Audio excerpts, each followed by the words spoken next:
महाराष्ट्राचा। नमस्कार, मी सुद्धा संध्या लाईव्ह मध्ये आपल्या सगळ्यांचं स्वागत। वैष्णवी मृत्यू प्रकरणी कठोर कारवाई केली जाईल अशी प्रतिक्रिया मुख्यमंत्री देवेंद्र फडणवीस यांनी दिली आहे।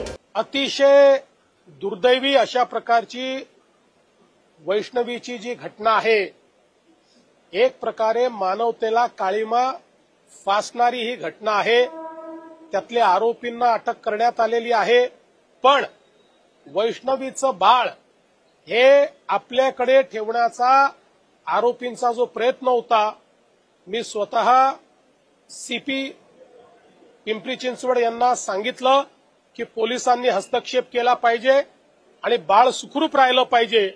त्या दृष्टीनं पोलिसांनी हस्तक्षेप केलेला आहे आणि हे बाळ वैष्णवीची आई किंवा त्यांच्या घराकडे, त्यांच्या घराला ते मिळालेलं आहे। आता ते बाळ वैष्णवीच्या वडिलांकडे म्हणजे आजोबांकडे पोहोचलेलं आहे।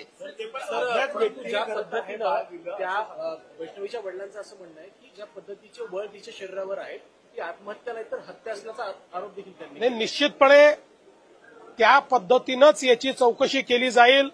हे सगळे जे वळ आहेत, याच्या पाठीमागचं जे काही ऑडिओ क्लिप आहे, याच्या पाठीमागचं जे संभाषण आहे, वैष्णवीच्या माहेरच्या घरच्यांच्या जे माहिती आहे, या सगळ्या गोष्टीवर आधारित ही या ठिकाणी चौकशी। ताज्या आणि महत्त्वपूर्ण बातम्या पाहण्यासाठी आजच आमच्या संध्या लाईव्ह न्यूज चॅनलला YouTubeवर सबस्क्राईब करा आणि बेल आयकॉन प्रेस करा।